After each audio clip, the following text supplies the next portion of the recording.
Hey everybody, it's so good to be here. It's so good to be here. I was just saying to Martin, it's really weird when you start these things. You never know how it's going to start, and then you stumble over your words, and it's all just a bit confused. And I don't look like the most organised person at the best of times, anyway.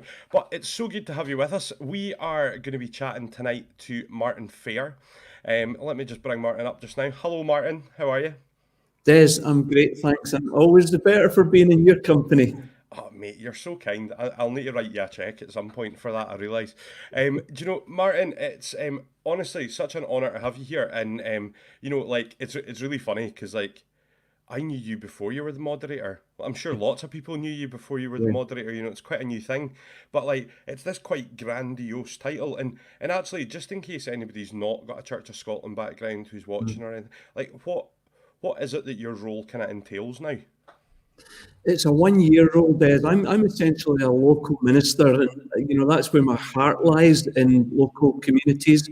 I've been a minister in Arbroath for the better part of 30 years. But I got nominated to serve as the moderator, and I'm Hmm. presently doing that for 1 year. I think it's probably best to think about the moderator as an ambassador for the church, to represent the church publicly and to speak on behalf of the church when called for, and so on. But Des, you did say it's kind of a grandiose title, and I accept that. But from my point of view, it's just serving. My career, my life, my work's been serving locally. Now I'm serving nationally, Yeah. but the service aspect of it's just the same. It doesn't get me like that. It really doesn't. Yeah, yeah, and mate, that's one of the things I absolutely love about you. I don't think I've ever seen another moderator running about kicking a football in their robes before. So we'll maybe come to that later in the conversation. But in case you've never checked out our podcast before, the podcast is normally about half an hour, and we're just going to discuss leadership and actually your journey to leadership, Martin, and what that's looked like. So maybe you could kind of kick us off a little bit, like where do you think your kind of journey to leadership started? Where was the kind of first opportunities you had to lead? I would say I was quite a shy kid at school, Des. Would never be one that was pushing myself forward. That was my nature. But I guess other people begin to see in you leadership qualities. Hmm. I think the person that believes too much in themselves, or I'm a leader, I'll take charge here, I'm generally going to be suspicious of folk like that. So I think true leaders are identified by others. And even as young as about 16, as a member of the youth group in my local parish church, the minister came to me. There was this Sunday we were going to be leading the service, the young people leading the worship. And I got asked to preach the sermon that day. And I would never have thought of myself as a speaker. But he saw something in me, and I'm forever grateful to him because it did, in a way, set me on the path. And he did say to me after that Sunday, you need to think about this, whether you're being called into something more. Now, I deferred that question for quite a few years, but that was definitely the beginning. And I'm so thankful that he gave me an opportunity. And we need leaders now who will give younger people a break and give them the same opportunities as I got. Amazing, amazing, and actually, it's quite interesting when we've been chatting to other people around their journeys to leadership. It is that it's always someone else calling out the gold, isn't it? It's someone from the outside looking in and saying there's something Yeah. on you or there's something in you. Do you know? And what did that look like, kind of through the kind of next part of your life? So that you're kind of 16, you're maybe finishing up school. What was the next steps for you? Did leadership continue to grow, or what did that look like? Des, I was a real idealist in my teenage years, and absolutely I wanted to change the world. I really did. And I was very firm in my faith. But in those years, maybe 16 through early 20s, I was convinced that political means were the ways towards, how we're going to change society, how we were going to do this, that, and the next thing.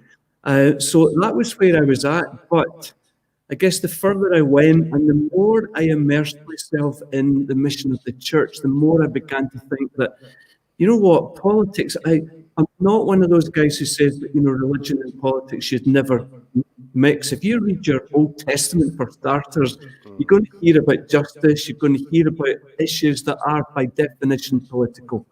So I'm not wanting to, draw a big carriage between those two. But the longer I've gone, Des, the more I sense that you can change political parties, one government to the next, but does the world actually change that much? And so I guess I began to believe that how you change the world is changing people one at a time. One person at a time, having their world change, begins to change the world. And that was what I became about, absolutely committed to a church that was about mission, that was about reaching out to people, including the most broken and vulnerable and isolated people who would never, ever, nor ordinarily darken the door of the church. And that's where I began to feel the calling. And I think my leadership has been in that direction ever since. Mm, mm. So for you, like, it really was born out of this kind of service. Nicky Gumbel, when we were interviewing him, said that leadership was a byproduct of doing something. So he wanted to be an evangelist. So he was, moving towards that, and leadership was something that came along as he was taking other people on that journey. Would you say that's kind of much and such the same for yourself, just as you kind of started to serve in these different ways, that there was just more people kind of following you, and then you were kind of, almost landed in a leadership position before you kind of planned it? There would be a lot of that in it, Des. Um, I would never set out to, well, let's gather a crowd here. But if you've got some kind of vision and you're prepared to live that out and model that, then absolutely, I think folks will begin to follow. Let me just give you an idea. In my congregation, we have majored for many years now on working among people who struggle with addiction, Yeah. people who are absolutely isolated on the edges. One Sunday morning, it was a Christmas day, as it happened, and we had been leading worship in the church. And I prayed this prayer at the end of that service, and if I look back now, it was really a kind of a twee prayer. I said, Lord, here we are today. We thank you for Christmas. Please help us to remember that there are poorer people in the world who will not be gathering around a table and enjoying turkey. Thank you very much. Amen. And I thought that was me just going to go home for my Christmas dinner and put my feet up and enjoy the Queen's speech and all of those things. Well, we went to go to the church to close up after that service, and there's a young guy, his name was Jamie, who was sitting in the door of our church. Not in the church, sitting in the door, shivering like this. The snow was on the ground. It was one of those genuinely cold winter's day. There's this young guy with no coat on, nothing, shivering like this. And I was absolutely convicted that day. I just prayed, Lord, please look after those people that are less fortunate than ourselves. And God immediately answered that prayer and said, okay, how about you take the role on? And so that day, we took young Jamie home for Christmas dinner at our house. Yeah. And that started something in our congregation. And out of that came this absolute passion for those people like Jamie who were on the outside and excluded. So something gathers momentum. But who's going to start that ball rolling? Yeah. No, absolutely. I love that. And what does what did that look like? Because I think a lot of the time we talk about maybe cross-cultural mission, for example, and we think about, maybe going to Bangladesh or going to North Korea or something, but maybe like, I know a little bit about this myself, but what did that look like to position, a traditional expression of church into one that was really outwardly focused and especially looking for the downwardly mobile? Like, was that quite a hard transition, did you find? In a way, but not majorly so, Des. I think my congregation was more or less ready for it. Here's my pro leadership tip. If you really want to make a sustainable change, a real cultural shift, then do not attempt that overnight.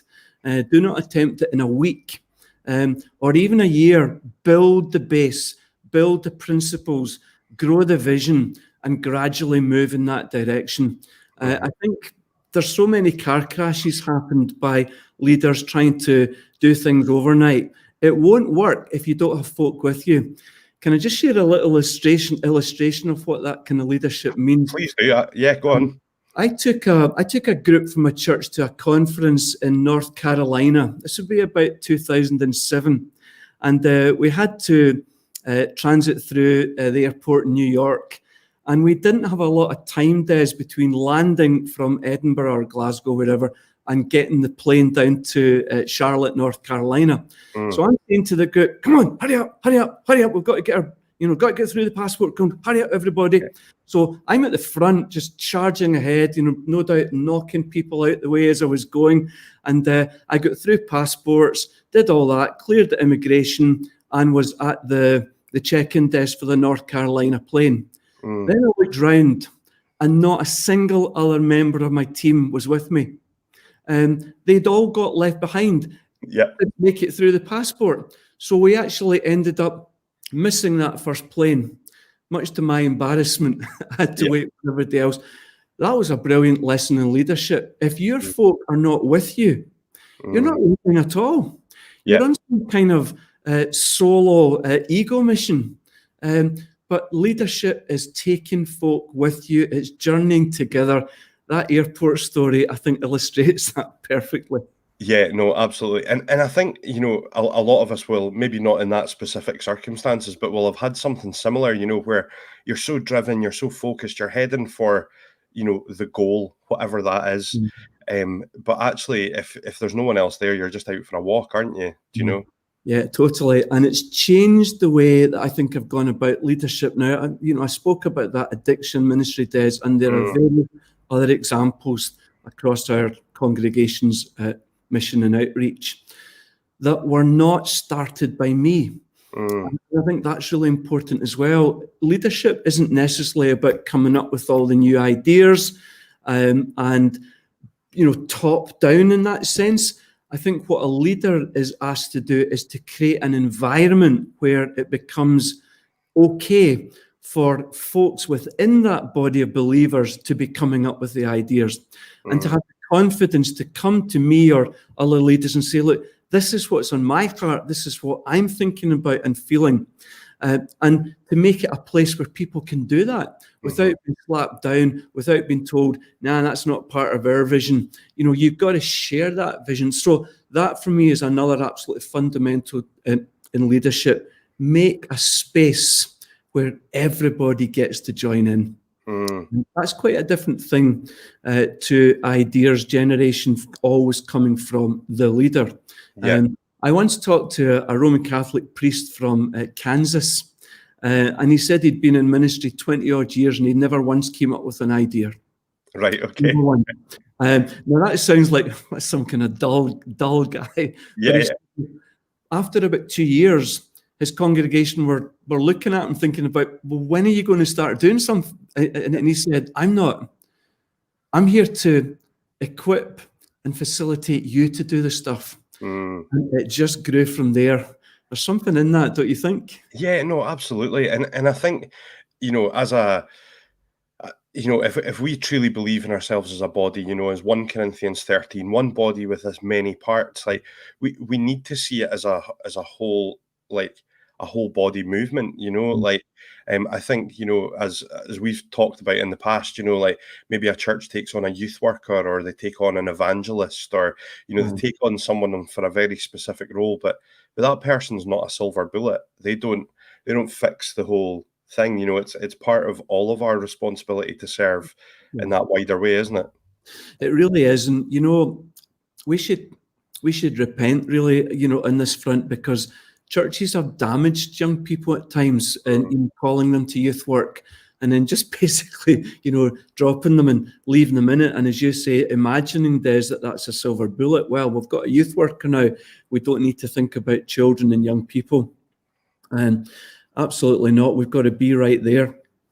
One of the best youth workers I ever knew was a grandfather, an ordinary member of the church, but he got alongside and he supported, and younger people just gravitated to him big style. So you mustn't abdicate just because there are paid posts, or even if it's voluntary named posts. Brilliant to have people spearheading that work, but goodness sake, let's not abdicate our responsibilities in it. Yeah, no, absolutely, absolutely, and that's one of the things that I love. Like, I've visited your church in the past, and there is just this kind of, a community feel. And I think most of us would say that the churches that we love to be a part of, or the churches that have shown us influence, have that community dynamic, that feel that we're all in this together. All shoulders to the plow, and I think that's a really interesting position to arrive at as a leader, Mm, because it means that you need to lead in a totally different way, doesn't it? Like, it yeah. is that coaching more, or support role, and from doing that for a number of years, Martin, like, what would be your golden nuggets? What would be the stuff that you would say this is key to making this work? Again, Des, I think it is that long-term culture shift that's important. So there is no, 5 steps, and by next week it'll all have changed.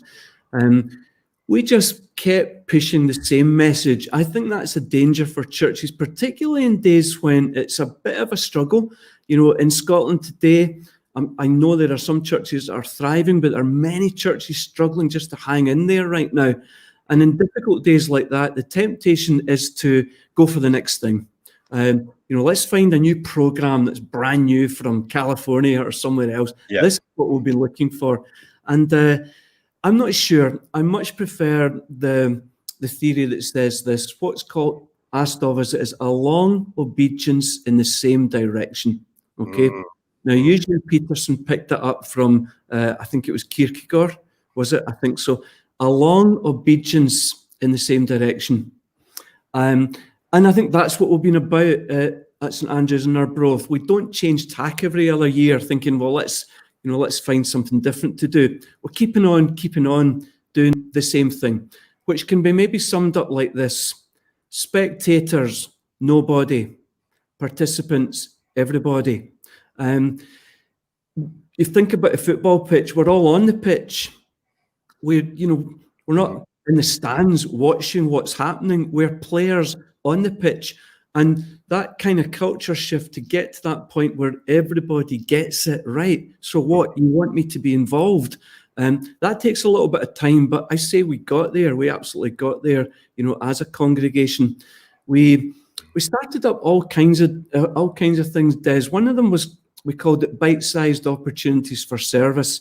Now, okay. this is really, really important, because it's not just about the church doing its thing. It's about the church getting Christian people out there in the community, joining in with a bunch of stuff that's already happening, which is just a way of saying that God's at work in a wider way than just within the church. Mm, So we started this scheme off, Des, and the very first one we had was Bernardo's. They were running a scheme in our community called Hopscotch. mhm. This was about getting alongside children where there was an alcohol issue in the household. Sure, Not, okay. not sufficiently that the children had to be removed, but an area of concern. So what Bernardo's was doing was recruiting people to be befrienders to those Mm, children.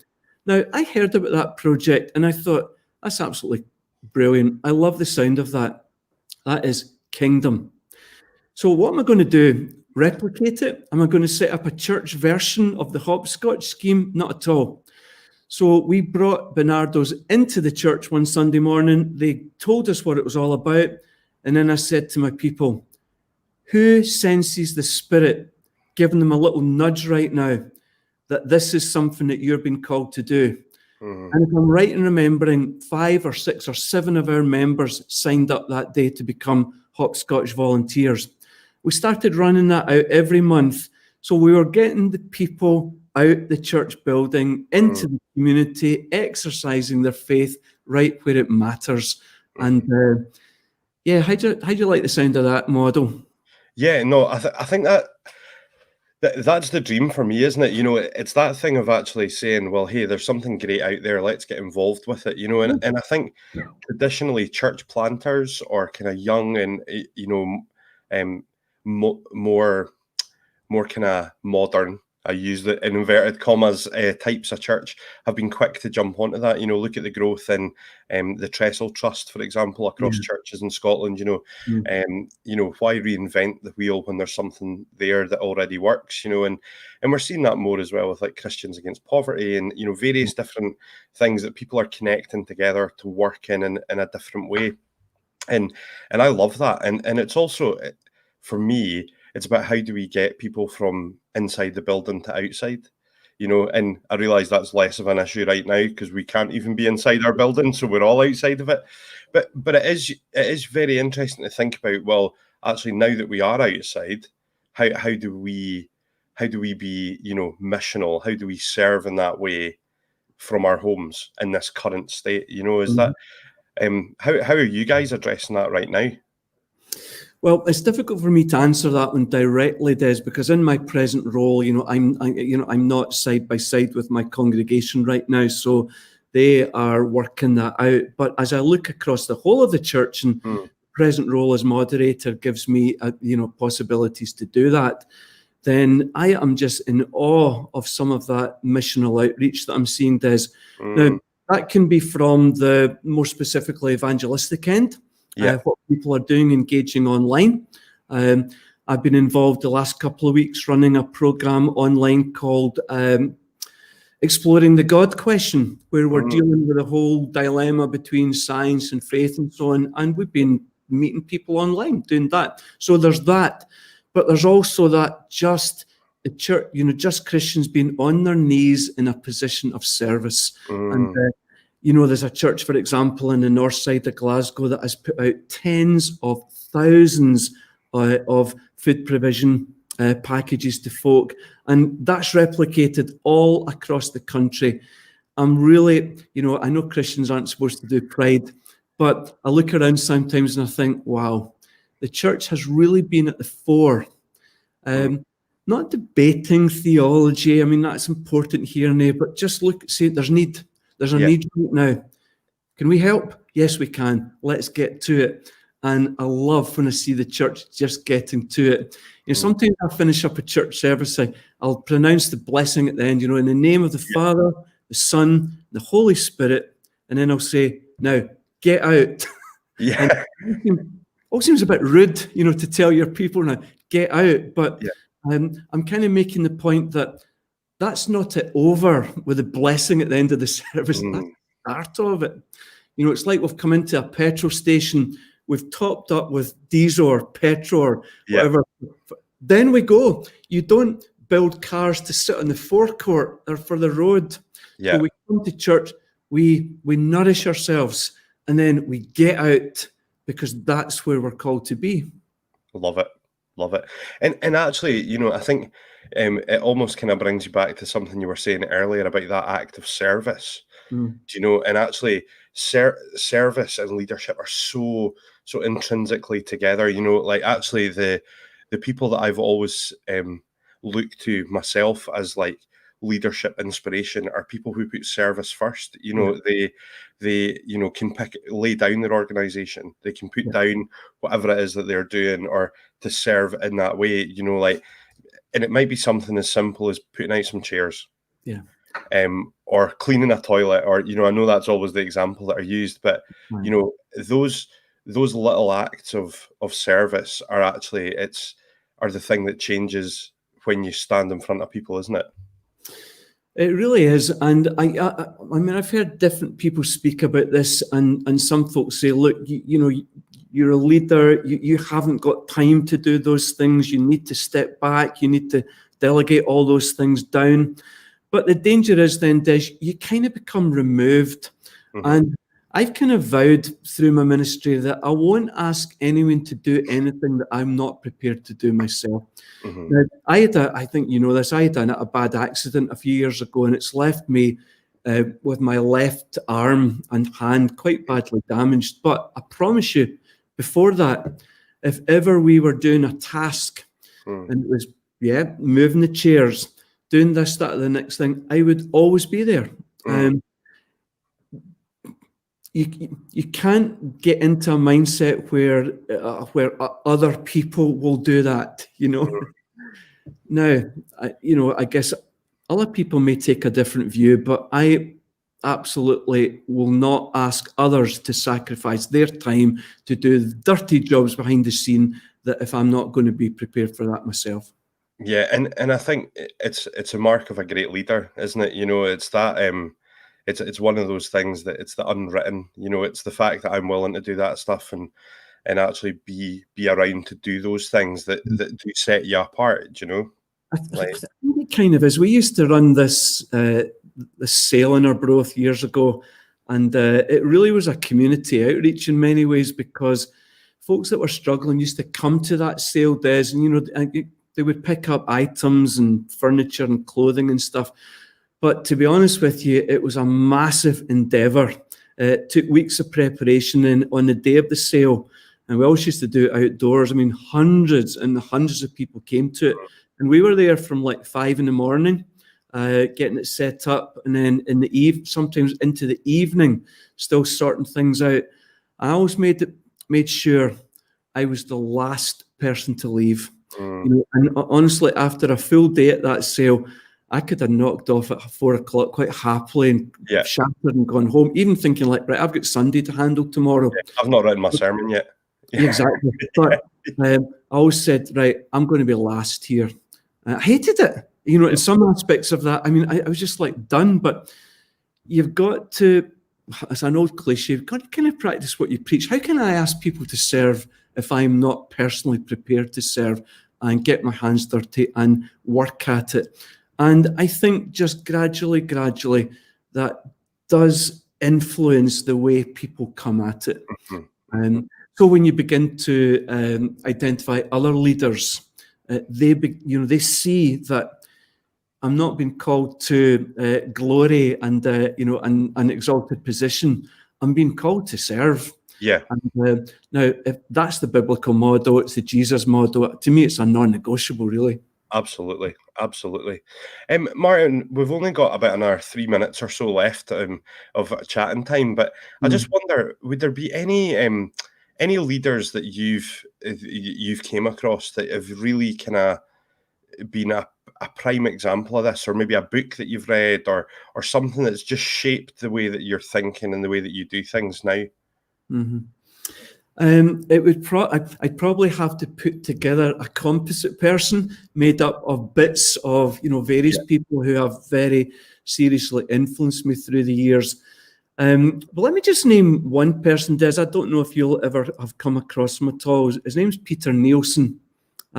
Peter was Church Scotland minister and now retired. For many years, he headed up the work at what used to be a residential centre called St Ninians in Crieff. And it's a sad loss, these kind of centres. But Peter was there, and he was wonderfully gentle, calm, wise, thoughtful. Now, despite what I'm saying about, I'll go and stack chairs, I'll do all of those things, Peter showed me another aspect of leadership. Now, for somebody like me, who is by definition and by nature an activist, who's always wanting to do things, just do things, it was really important for me to have role models in leadership who were people who were much better at being still before the Lord, discerning what God was up to. And I guess I've tried to make that a bigger facet of my leadership to balance out the hive of activity. So I'm going to nominate Peter. I don't know if folks will know Peter or will remember him, but he's big influence in me, that gentle calmness, that stillness, that depth of spirituality, which surely must be part of the makeup of the Christian leader too. Yeah, no, absolutely, and it's the dual-edged sword, isn't it? It's that how do you be both sides of that, or how do you be the multifaceted shape that you need to be a leader? No, that's great. Thanks, mate. Mate, we are just about out of time, and I always love hanging out with you and chatting to you. But can I just say we are so grateful that you're doing so much amazing stuff and really, just being around. It's great to have you in this position and just serving in this new way. And I know that you're so accessible to people. So if they want to get in touch or ask you any more questions, I'm sure you'd be up for that. Absolutely, Des. And what I love about the way the Church of Scotland handles this role of moderator is that you come to the end of the year and you go back to what you're doing. You go back to what you were doing.